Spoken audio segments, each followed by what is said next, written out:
เต้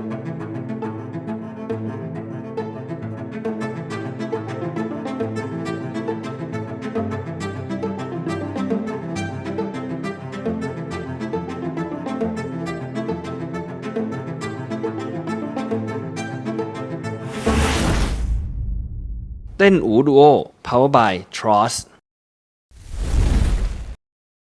Midas Window Film สวัสดีครับผมเจนเซอร์นะครับวันนี้เราอยู่ที่งาน Rennsport Reunion 7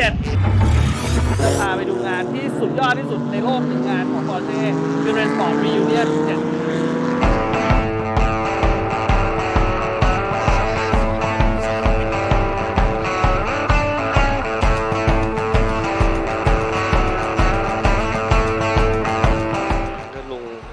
สปีดสเตอร์มาครับเดี๋ยวก็ทำความสะอาดตรงนี้มันเป็นจุดโชว์บางอย่างเพราะมันจะอยู่บนพื้นหญ้ามันเยอะมากที่เนี่ยคือเราจะต้องเห็นอะไรอีกเยอะแยะมากมายนี่คือเป็นโซนรถนะรถถนนยังไม่ใช่โซนรถแข่งครับอันนี้ผมว่ามันเป็นนี่ไงแซนด์เบจสีเขียวนี่ป่ะอันนี้ลีฟกรีนป่ะสีคานาดีเยลโล่นะครับดูความน่ารักนะมีผลข้าว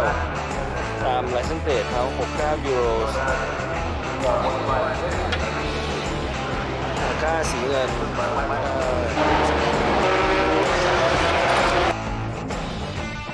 แล้วมันมีแต่เทรลเลอร์จอดนี่ไปซิ่งกันมา นี่เพิ่งไปซิ่งมาเมื่อเช้าแกงที่356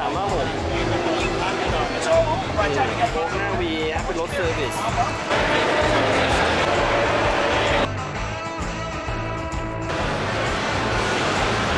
คือมันเอาแต่รถเจ๋งๆมาหมดเลยGT2 ทางไซบีเ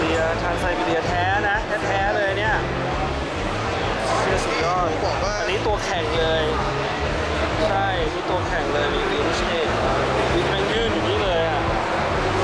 ก็มีถ้าข้างในก็คือจะเหลือแต่บัคเก็ตซีทนี่แล้วก็ใช้ Air Suspension ด้วยนะยังเป็น Air Suspension อยู่แต่ว่าปุ่ม Air Suspension เนี่ยเขาเลื่อนไปอยู่ข้างบนตรงนี้ที่ใส่ยางอะไหล่ข้างหลังแล้วก็ใส่กล่องอุปกรณ์สแปร์ทั้งหลายนี่ครับอันนี้ของเชียร์นิปีนะ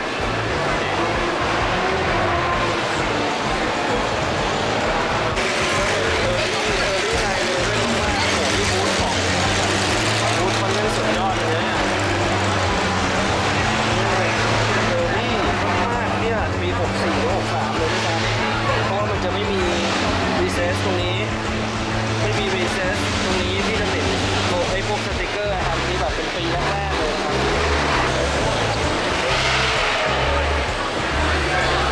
สุดยอด13ลายเลยเนี่ยคือแม่งอยู่ที่นี่หมดเลยอ่ะทุกลายมีหมดทุกลายโอ้ยอันนี้น่าจะเป็น1ใน36ที่ผมชอบที่สุดเลยนะคือ356อาบาส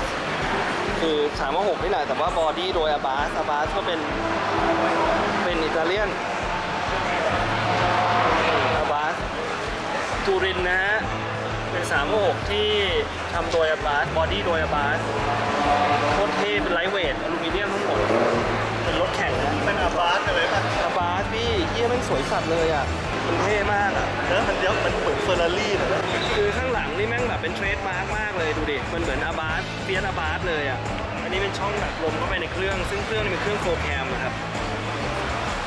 แล้วท่อแบบนี้ก็คือเรียกว่า P shooter นะซึ่งก็เป็นท่อแบบท่อสไตล์อาบาสโคตรสวยเลยอันนี้962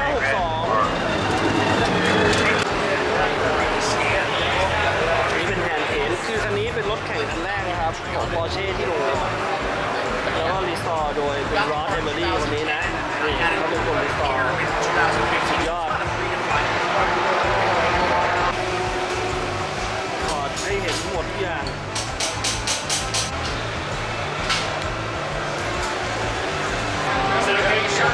Thank you.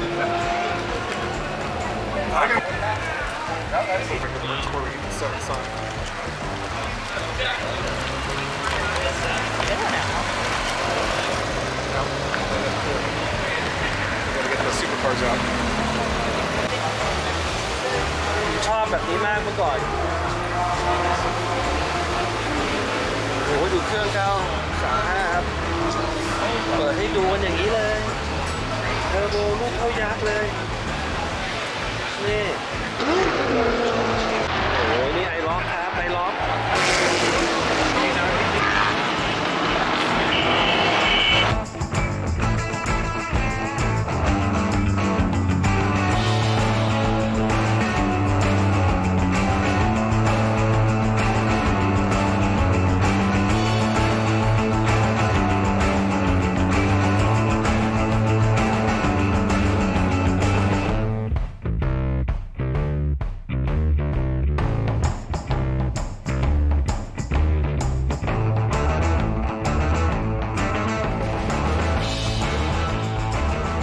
นี้เป็น911K เรียกว่า 911K เป็นหนึ่งในรถที่ลอสเอมิลี่ทำเครื่องเนี่ยมันอาจจะเห็นยากหน่อยแต่ว่าเครื่องเป็นสันแฟนก็คือเป็นท่อนที่วางขวางเงี้ยแล้วก็ลากได้ถึง 11,000 รอบสวยมากเลยคันนี้แบบแปลกมากสีสวย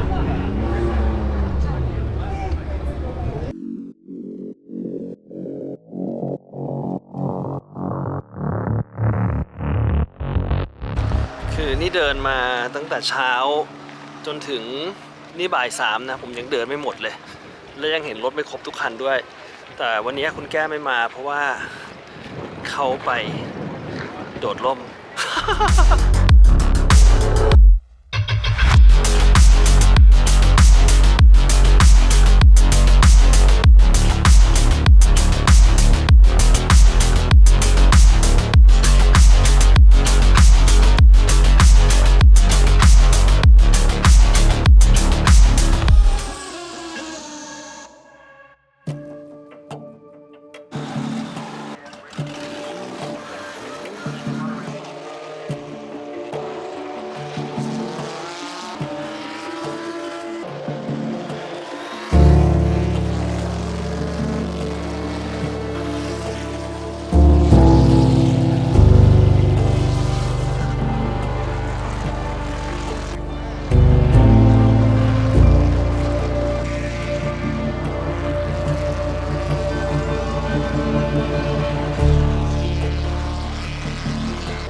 ตอนนี้เราอยู่บน Corkscrew นะครับซึ่งมันจะเป็นไฮไลท์ของแทร็กนี้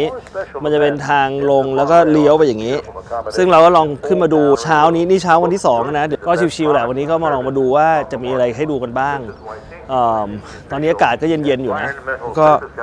สนุกดีวันนี้เพราะว่ามันได้เห็นวิวของสนามลากูน่าเซกาทั้งหมดเลยแล้วก็รถเยอะมากเดี๋ยววันนี้จะแบบลองไปดูพาไปดูแถวๆ parking lot ดูว่ามีรถอะไรบ้างนอกจากรถแข่งเพราะเมื่อวานเราก็ดูรถแข่งกันไปเยอะแล้วนะครับโอเคไป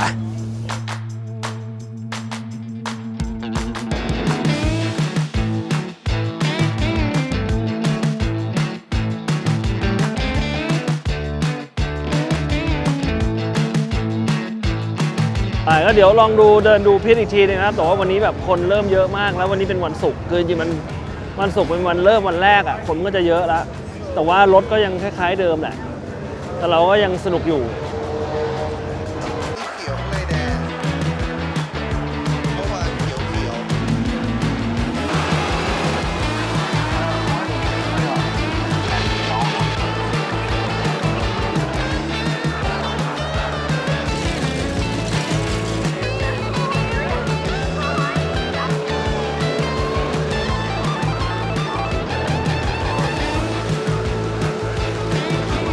คนสะสมคอลเลกเตอร์ใหญ่ๆที่สะสมพวกรถแข่งพวกนี้มันอยู่อเมริกาหมดแล้วเขามีอีเวนต์เยอะให้ขับเยอะแล้วพวกนี้บางทีก็ถ้าเกิดมีอย่างคลาสสิกเริ่มบ้างอย่างเงี้ยเขาก็ชิปรถไปส่งรถไปแข่งยุโรปแล้วก็ส่งกลับมาอะไรอย่างเงี้ยคือมันเป็นแบบเป็นฮ็อบบี้คนมีเงินเหลือๆเราก็ได้แต่มองก็ยังดีที่มีฮ็อบบี้แบบนี้นะให้เราได้ดูเพราะว่าไม่น่าเชื่อว่ารถแข่งพวกนี้นี่คือปี60 70เนี่ยก็ยังเอามาแข่งเล่นกันได้อยู่ มูลค่าตรงนี้ก็ผมไม่อยากจะคิดเลยอ่ะ มันเยอะมากเนี้ยเป็นหมื่นล้าน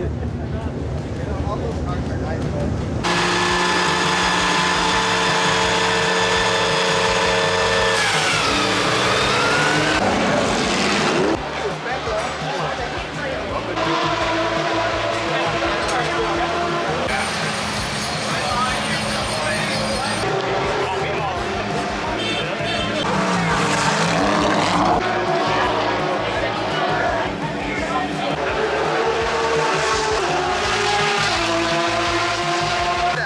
ไอ้นี่มันโงงกว่านะมันไอ้คันไอ้คัน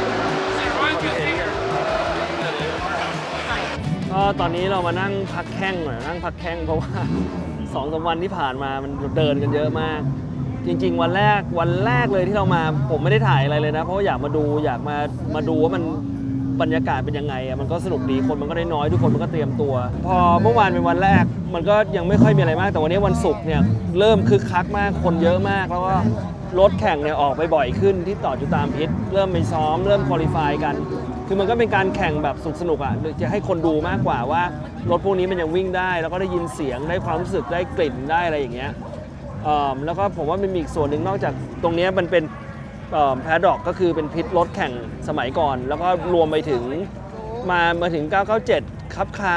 ไอซาอะไรเงี้ยก็มีให้เห็น แล้วก็แต่ว่าจริงๆอีกที่น่าสนใจอีกอันนึงก็คือฝั่งนู้นซึ่งจะเป็นฝั่ง Parking Lot ซึ่งมันก็จะมี Porsche คนขับมางานจอดมันจะเป็น Porsche Parking Only ก็สวยดีมีรถแปลกๆก็เยอะเหมือนกันตรงนั้นเมื่อวานนี้ก็มีการเปิดตัวรถ 911R Ren Sport ที่เป็น 911 GT3R Ren Sport เป็นรถ Track Day ทำมาแค่ 70 กว่าคัน ซึ่ง Porsche ทำออกมาพิเศษ พาไปดูลานจอดรถด้วยว่ามันมีรถอะไรสวยๆ เจ๋งๆ อะไรด้วย เพราะว่ามันไม่ใช่แค่ตรงนี้ตรงเดียว ส่วนมันจะมีที่จอดข้างหน้านั่นก็น่าจะเป็นเหมือนรถที่เขาคัดมาที่มี 959 จอดเยอะๆ อะไรอย่างเงี้ย ตรงนั้นก็สวยนะครับ ก็เดี๋ยวลองติดตามไปดูกันไปเรื่อยๆ ครับ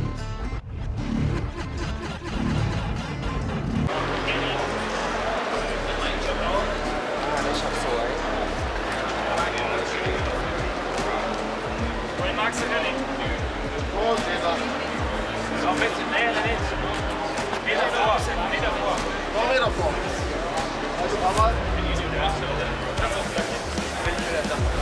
นี่ครับรุ่นใหม่ล่าสุด เป็นรถ Porsche ที่ออกปัจจุบันที่สุดคือรุ่นนี้ 911 อะไรนะพี่เอดู911 เป็นสปอร์ต 1R นั่นแหละรู้อยู่ก็ไม่บอก สวยนะเท่มาก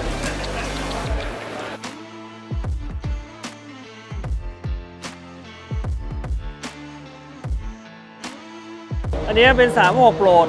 ถ้าเลือกทั้งหมดเนี่ย 356 ที่เห็นทั้งหมดเนี่ย มันมีโอเคนอกจากของ Ross Emily ซึ่งเราชอบอยู่แล้วเนี่ย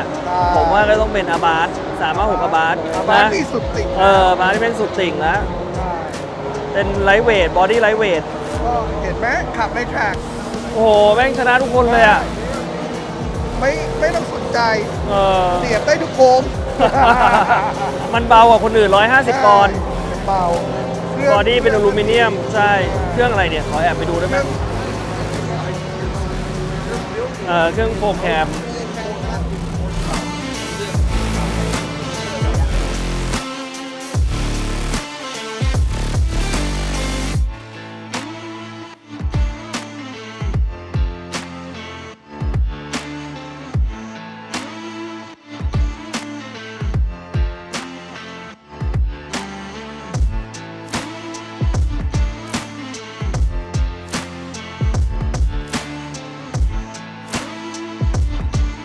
อันเนี้ยคุณเอว่าไหมว่าบูธที่สุดยอดที่สุดแม่งคือบูธของแท็กฮอยเออร์ ครับที่สุดนะครับที่นี่ ฉลอง 60 ปี ใช่ 60 ปีไม่ใช่ 60 ปี 91 เหมือน 60 ปีแท็กฮอยเออร์กับปอร์เช่ฮอยเออร์กับปอร์เช่อะไรอย่างเงี้ยเนาะ ใช้ชื่อร่วมฮะ ใช้ชื่อร่วมคาเรล่าเพราะว่าบูธนี้นี่รถแต่ละคันแม่งแบบเป็น มิวเซียมอะ มิวเซียมอ่ะนี่ 91R เฮ้ยคันนี้คันแท้เลยนะเนี่ย นี่ไอ้คันที่เป็น World Record ทำเวิลด์เรคคอร์ดที่ขับ40ถ้าขับนะ6ไม่รู้ว่า48 ชั่วโมงไม่หยุดเลยอะไรไม่รู้อะ ใช่ ใช่ไหม คือจริงๆอ่ะตอนแรกที่มันแข่งอ่ะคันแรกสุดเนี่ยมันเป็นเกียร์เขาเรียกอะไรนะ อ๋อ เป็นเกียร์ไอ้นี่ไอ้สปอร์ตแมติก สปอร์ตแมติกมันใช้สปอร์ตแมติกแข่ง สปอร์ตแมติกคือเกียร์ออโต้ ใช่ รุ่นแรกที่บอร์เช่ออกแบบมา เขาจะเอาไอ้สปอร์ตแมติกเนี่ยขายทั่วโลก ใช่ เพราะหวังว่าคนก็จะได้ไม่ต้องใช้สติ๊กชิป ไม่ต้องใช้คลัตช์อ่ะ ก็คือใช้ก็เกียร์ออโต้อ่ะ PDK ใช่ ไม่น่าเชื่อนะ ปี 65 66 67 เนี่ย Advance มีแล้วนะ มากใช่ เบามากครับ ใช่ 91R เมื่อก่อนนี้มันเป็น Holy Grail ของผมมากเลยนะ 91R เนี่ย ก็ยังเป็นอยู่นะ เพราะตอนผมทำอภัสราผมก็พยายามจะต้นแบบมาจาก 91R เพียงแต่ว่าไม่ได้ไปไกลเท่า เพราะว่ามันก็ยังอยากให้มันเป็นลุกรถถนนอยู่อะไรเงี้ยมันเจ๋งนะ พี่ทำไอ้ลัสตี้ก็ ลาสตี้พี่ก็ ใช่เลยค ใช่ รา ไห ว ม นี้เบาเกิน เบามี มีปัญหาช่วงล่างเลย ใช่ไหมพอมันเบาเกินแล้วช่วงล่างแข็งแล้วมันไม่ดีใช่ไหมมันจะบิว ใช่มันช่วงล่างกับตัวถังมันไม่ไปด้วยกัน นี่มันเป็นพลาสติกหมดเลยนะ ใช่ครับใช่ หมดเลย เรียอยู่ เออ โอ้ไม่ดูนี่ของเด็ดมันอยู่นี่ นี่คือชาร์ซี001ด้วยนะ ใช่ครับ เป็นตัวแรก เพราะมัน 20 คันเองนี่มันทำมา ใช่ 20 มัน คัน มี เอง 20 คัน มันเป็นจริง ๆ มันเป็นค่อนข้างที่จะมีความสำคัญนะ เพราะว่ามันเป็น 911 รุ่นแรกที่เป็นรถแข่งทำมาเป็นรถแข่งใช่ป่ะเพราะตอนนั้นมันมีแต่356ที่เป็นรถแข่งแล้วก็มาเป็น 911 แล้วนี่เป็น 911 รุ่นแรกที่จากโรงงานแล้วเป็นรถแข่ง คือตอนนั้นพยายามโปรโมทมาก ใช่ แล้วก็โปรโมทกับเกียร์ในสปอร์ตแมน ใช่ก็มาลองขับเนี่ย 48 หรือกี่วันนะ3 วันมั้งผมจำได้ ก็คิดดูว่าสปอร์ตแมนติกสมัยนั้น แม่งทนขนาดไหน ใช่ มันไม่ได้จอดเฉยๆนะเขามีวิ่งพาเลทให้ดูด้วยนะ ใช่ใช่ก็เอาไปวิ่งแล้ว เอ เมื่อวา อน ใช่ไหม ใช่เมื่อวานก็เอาไปวิ่งไง ไอร็อก International Race of Champion เป็น one make race ที่เอาแชมป์ของการแข่งขันต่างๆ หลาย ๆ ประเทศมารวมกัน ใช่ แล้วก็มาแข่งไอร็อก ไอร็อกนะไม่ใช่ยูร็อก ใช่ แล้วก็แบบเป็นรถเหมือนกันหมดเป็น 3.0 ISR ทุกคนขับปรากฏเป็น one make race ที่934อ่ะ ใช่น่ากลัว เออ934 ต่อก็ต้อง 935 อันนี้ 935 K3 ที่เป็นของเครมเมอร์ แคมเมอร์อันนี้แค่ส คือ ปริงอย่างเดียวก็เป็นไข่เทนเนีย ใช่ มแล้วดูนี่ดิ ไอ้บอกแบบนี้คุณเอก็มีนี่ไอ้บอกโรลลี่ป๊อป ลอลี่ป๊อปออริจินอล เห็นหางมันหรือยัง เนี่ยมันต้องเป็นอย่างนี้ไง เห็นป่ะ แล้วก็จะเป็นยาง แต่ต้องไม่มีจริงๆมันต้องมันต้องไม่มี แค่นี้ มันต้องไม่มีนี่เห็นป่ะ มันไม่ใช่ถ้าเป็นหางเทอร์โบมันจะมีตรงนี้ลงมา ใช่ อันนี้มันเอามาจากมิวเซียมเนี่ยรถ F1 เนี่ย ใช่ เพราะมันมีอยู่คันเดียว เขามีรถมิวเซียมในที่หลายคันเหมือนกัน ต่อ เหมือนกับ แต่ F1 นี้น่าจะคันเดียวเลยป่ะ ใช่มันก็โคกับทาง เออ ปอร์เช่ฮะ ใช่ ระวังนะใช่ไหมมันเลยเอามานะ คันนี้ก็คันดังอีกคันนะ นี่ ISR ใช่คันนี้ดังมาก 991 ISR ปี 73 ยังไงก็สุดยอด ใช่ ตำนาน คนไทยชอบมาก ISR แต่ทั่วโลกก็ชอบนะ ใช่ อันนี้เป็นไอ้ไลบรารีของ Brumos ใช่ Brumos ไซล่า6ไอ้พวกนี้เราก็เห็นมาเยอะแล้วล่ะ วันนี้ ใช่ ที่เหลือเพราะว่าเห็นตามที่วิ่งไปวิ่งมา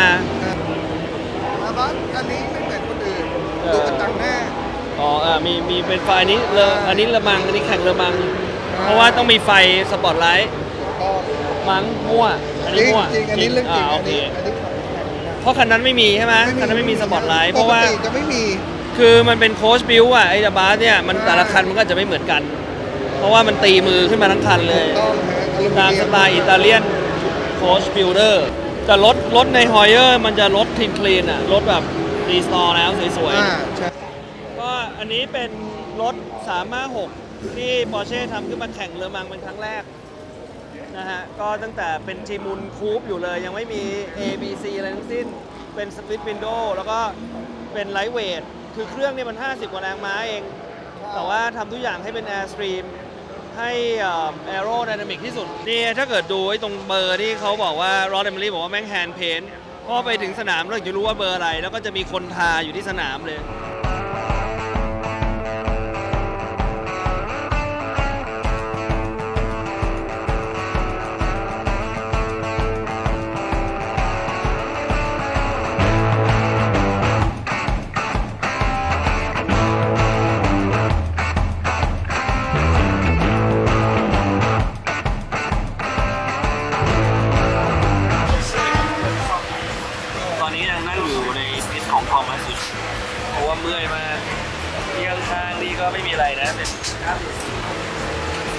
อร์โบแห่งรายการ IMSA สมัยก่อน มองไปฝั่งข้ามก็เป็น 935 91ไว้ดีดู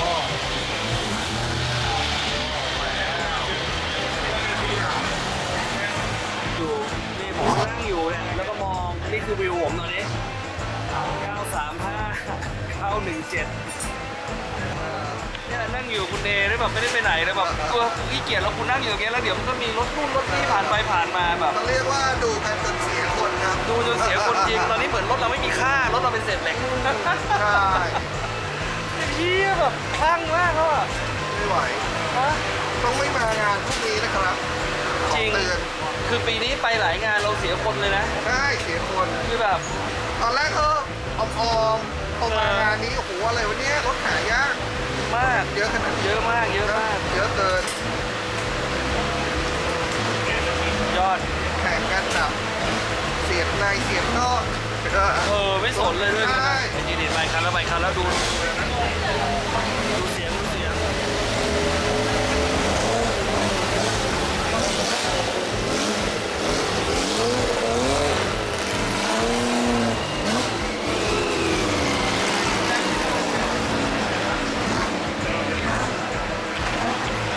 เนี่ยนั่งอยู่เฉยๆแท้ๆเลยเนี่ย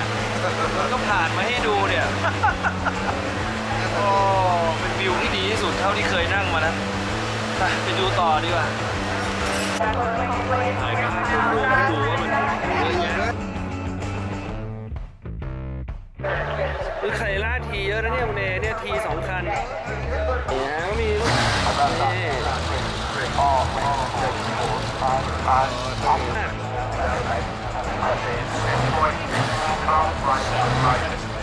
ขิงที่เราคุ้นเคย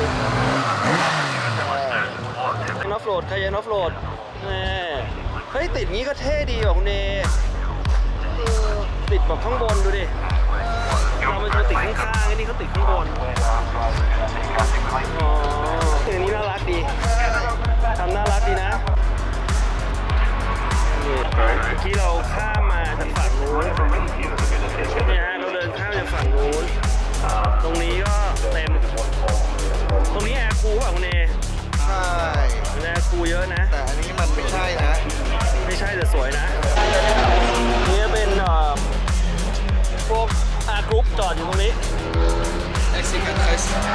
นี่พวกอาร์กรุ๊ปทั้งหมดเลยไลท์เวทไอ้คันนี้ทำดูดีนะเนี่ย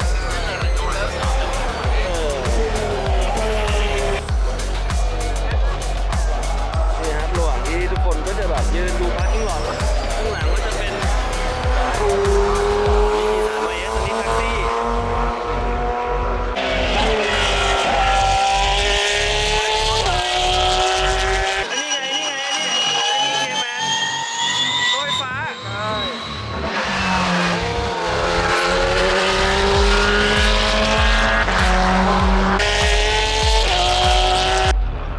สุดลูกหูตาจริงๆนะไม่ได้สุดลูกหูลูกตาเล่นๆนะ เก่งแค่ร้อย อันนี้ของหายากนะคุณเอ ใช่ครับ ใช่ หา ปะ ยากครับเก่ง ช็อตวิวเบสแต่เป็น S นะ คือเป็น S รุ่นแรกเลย ใช่ ตอนนี้ก็คือเลิกผลิต 912 ปีต่อไปใช่ไหม912ไม่มีลองวิวเบสนี่ครับช็อตวิวเบสปีสุดท้ายเลยใช่ ปีสุดท้ายของช็อตวิวเบสหายาก 968 หายาก964 ใช่ ใส่แหลกเท่ดี วันนี้บรรยากาศเปลี่ยนมากนะคนเยอะมากนะครับก็ดีที่เราเก็บภาพมาหมดแล้ว2-3 วันวันนี้ผมก็คงแบบเดินดูรถไปเรื่อยๆเพราะว่ารถที่อยู่จอดอยู่ในพิษเนี่ยมันก็คือเป็นรถที่เหมือนเดิมหมดนะแต่ว่าวันนี้คนหนาแน่นมากลองดูไอ้เต็นท์แรกที่เรามาวันแรกๆเลยดูคนเยอะขนาดไหน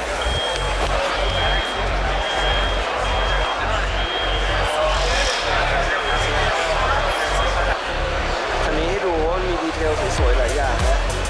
เริ่มจากน็อตนี่น็อต6 เหลี่ยมหมดเลยน็อต6 เหลี่ยมหมดเราก็ไม่เคยสนใจนะส่วนตัวผมก็ไม่สนใจว่าคุณจะใช้น็อตอะไรแต่คนนี้เขาน็อตทุกอย่างนี่เป็นน็อต6 เหลี่ยมหมดเนี่ยน็อตสวยทุกตัวคือรถเนี้ยบมากแต่เรียบอันนี้ทำเป็นแบบเป็นไม้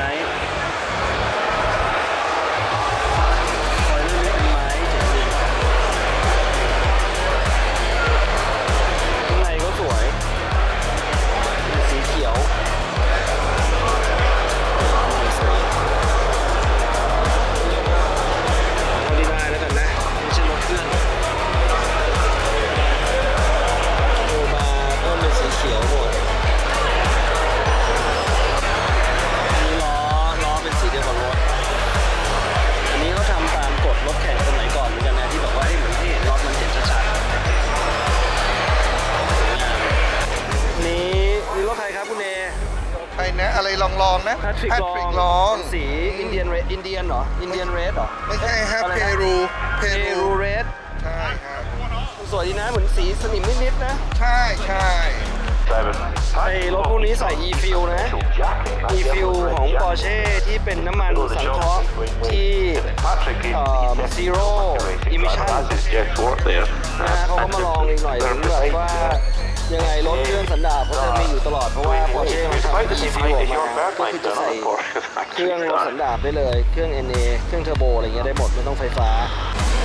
วันนี้บรรยากาศคึกคักจริงๆนะครับ อะไรนะ บรรยากาศคึกคักมากๆ ใช่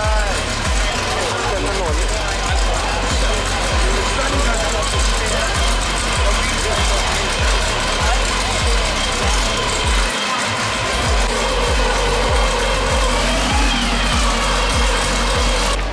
เนว่าเรารถแข่งคันนี้เราควรจะมีใช่ไหม ใช่ครับผมเป็น เพราะอะไรพวงมาลัยขวา เหมาะกับบ้านเรามากเลยครับ 962พวงมาลัยขวา ครับ นี่ป้าบ ดูนี่ฮะเป็นดีกรีเขา นี่นะพวงมาลัยขวาไม่แอบฟังทัวร์ฟรีต่อแล้วเหรอ ไม่ได้ทัวร์ฟรีก็ฝ่ายคนมาดูรถ อ๋อเหรอ อ๋อ ไม่ได้ อะไร ซื้อทัวร์ใช่ไหม ทัวร์ที่ไหนล่ะคุณที่นี่เขามีทัวร์อะไร อ๋อนึกว่าผมรู้ว่าทัวร์พาดูรถไม่มีนะ ใช่ก็บอกว่าเป็นออริจินัล โอเคมา ก็ ไป มีพายเป็นโอนคนก็พยายามไปถามว่าพายเป็นโอนชื่อเจฟหรือเปล่าผู้หญิงก็บอกว่าไม่ใช่ ไม่เจฟไม่ใช่เจฟ ไม่ใช่เจฟ อ๋อนี่ไม่ใช่รถโรงงานเขาไม่ใช่รถ ใช่ฮะ มิวเซียม ยืมมาครับ ยืมมา private collector ใช่คอลเลกเตอร์เขาไม่แน่ใจว่าเป็นคอลเลกเตอร์ที่ไหนนะคิดว่าเป็นที่นี่อ่า ตัวนี้550 Spider สีนี่ด้วยสวยนะ ใช่ออริจินัล เนี่ยหาง แล้วหัวมันอยู่ไหน หางอะไรเนี่ย อันนี้หางอะไรเมย์ โอ้อันนี้เหรอ อั อั นนี้หาง9ไอ้นี่แบบ90พวก906ป่ะไคล่า6ป่ะ ใช่กาเลล่าหก หางไคล่า6 ทางที่บึ้นบึ้นบึ้นอยู่เนี่ย ไคล่า6อันนี้หาง962ที่เขาก็วางไว้อย่างเงี้ย วาง ดู ไว้ คนใครมาเหยียบก็ไม่รู้เนี่ย ไปเลยไอ้นี่นะคันนี้อยู่นี้ นี่จอนี่ของรถทางหางของวันนี้หางวันนี้ Did you know ไอเต็นท์เนี้ย ชอบทิ้งของ 962ไทล่า6หรือ 906อะไรเนี่ย ไม่มีที่ นี่แม่งเอาหางวางไว้ข้างที่ คนเดินไปเดินมาเต็มไปหมดท่านสติไม่ค่อยดีอย่างแรงเลยนะคุณเอ ใช่ครับ ฮะ เพราะเราไม่มีที่ไปแล้วครับ เราต้องวนไปครับ เราต้อง โด วน น ทุ ไป กคนทิ้งหมดแล้วครับ เราต้องวนไปครับ คณะเราเหลือแค่ 2 คนนี้แหละครับ วันนี้เป็นโอ้ GT4 RS Limited Edition ที่ทำกับ Heuer ใช่ไหมครับพี่ สวยดีครับ ดูดิดูฝาเป็น Heuer ด้วยไม่สวยดีนะเนี่ย เอ้ามีนาฬิกาด้วยป่ะ ไม่มีนาฬิกาอยู่ข้างในเด็กก็ต้องดูข้างใน เอออ้าวแล้ว นี่ กั ไง น เป็นคาเรล่าพานาเมล่า อ๋อโอเคขอเยอะพร้อมมีนาฬิกาที่จับเวลา โอ้ยสวย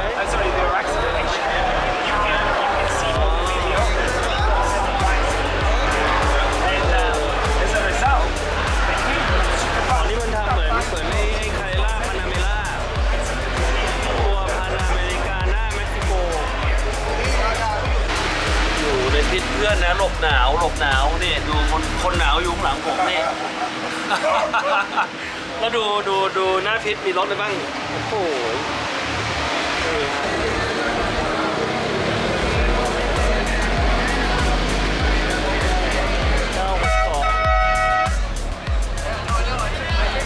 No, I don't want to talk to you, but I know some Kevin. You're welcome. Y'all can work. พี่ก็ว่าแล้วไอ้ So, and we're driving. So I grew up coming home. สวยมาก2.8ไอซ์พรุ่งนี้มีอีกวันหนึ่งเป็นวันอาทิตย์แต่ว่าเราไม่รู้เราจะมานานแค่ไหน อ๋ ถู อก ไหม จริงไหม เออ แล้วเราก็ลูกเมียทิ้งหมดแล้ว ใช่ โอเค เรา เราก็อาจจะมาแวะมาแป๊บหนึ่งเพราะฉะนั้นวันนี้เราก็จะบอกว่าก็ขอบคุณ Porsche Thailand ที่พาผมมาคุณเอด้วย อ๋อฮะ อ่า ขอบคุณครับ ครับ ไม่ขอบคุณใครโอเคขอบคุณตัวเอง ขอบคุณตัวเองที่ขอบคุณตัวเองที่ขอบคุณ Porsche Thailand โอเคผมต้องขอบคุณลูกเมีย ที่ให้มาใช่เพราะมันก็เป็นงานที่สุดยอดมาก ใช่ นะครับก็หวังว่าจะดูแล้วจะเอนจอยกันได้สักความรู้สึกสักนิดนึงเหมือนที่เรามาเพราะมันสุดยอดจริงๆมันสุดยอดจริง จริง ๆโอเค โอเค ขอบคุณครับ